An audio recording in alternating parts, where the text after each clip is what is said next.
Assalamualaikum warahmatullahi wabarakatuh. Bagaimana kabarnya hari ini?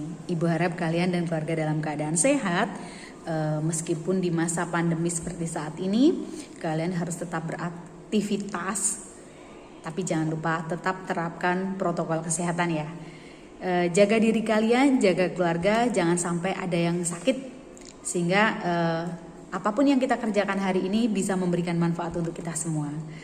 Oke, minggu lalu kita sudah belajar tentang bagaimana pengakuan kedaulatan dan kemerdekaan yang diberikan oleh bangsa-bangsa asing ya. Kalau minggu lalu adalah India dan juga Palestina, bagaimana peranan mereka dalam memberikan respon kemerdekaan.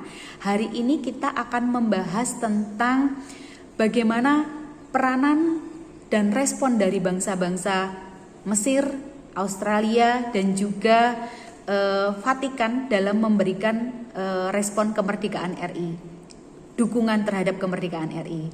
Jadi tujuan pembelajaran kita pagi ini adalah supaya kalian bisa mengetahui, bisa mendeskripsikan, dan juga bisa menganalisis bagaimana peranan dan respon bangsa-bangsa Mesir, Vatikan, Australia, dan juga respon dari bangsa Indonesia terhadap dukungan yang diberikan oleh bangsa-bangsa tersebut. Oke, yang pertama adalah negara Mesir ya.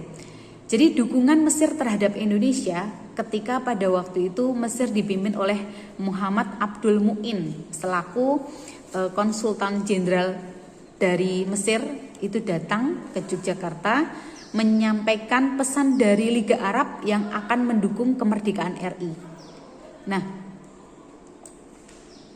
Liga Arab itu adalah organisasi yang terdiri dari negara-negara Arab yang punya peranan penting dalam pengakuan kemerdekaan Indonesia karena sering memberikan anjuran agar negara-negara anggota Liga Arab itu juga mengakui kemerdekaan Indonesia. Nah, pada waktu itu Mesir berhasil meyakinkan Suriah, kemudian Qatar, Irak, dan juga Arab untuk mendukung kemerdekaan Indonesia. Kemudian tanggal 10 Juni tahun 47 terjadi penandatanganan persahabatan antara Indonesia dan Mesir, dan ini untuk pertama kalinya negara pertama yang mengakui kemerdekaan Indonesia itu adalah Mesir. Kemudian yang kedua, Australia. Nah, Australia itu adalah salah satu negara yang punya lokasi atau tempat geografis dekat dengan Indonesia. Nah, ini yang kemudian banyak memberikan dukungan kemerdekaan dan kedaulatan Indonesia melalui Black Armada. Nah, Black Armada ini terjadi pada tanggal 24 September tahun 45. Saat itu terjadi yang namanya boikot besar-besaran ya terhadap kapal-kapal milik Belanda di pelabuhan Brisbane, Sydney, kemudian Melbourne, dan juga Fremantle.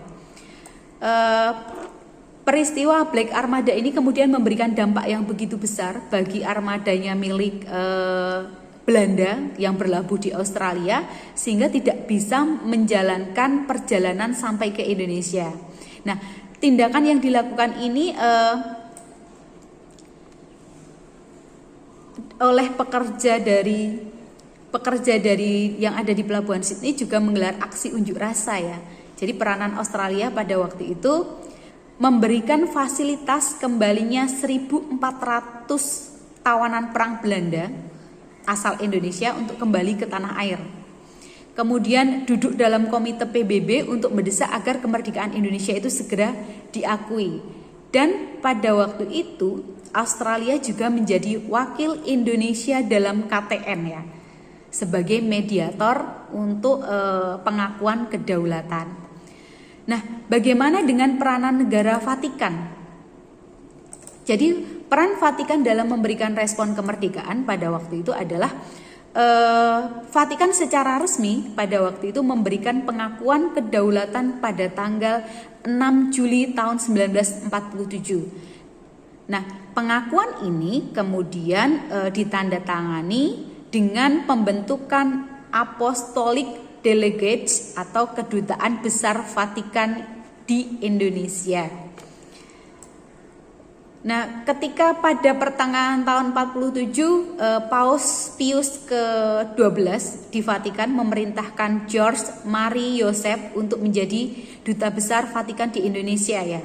Nah, tugas pokoknya pada waktu itu adalah mendukung terciptanya perdamaian, juga menolak adanya pandangan ateisme di dunia, sehingga akan tercipta kerukunan antar umat beragama. Nah, bagaimana dengan peranan PBB?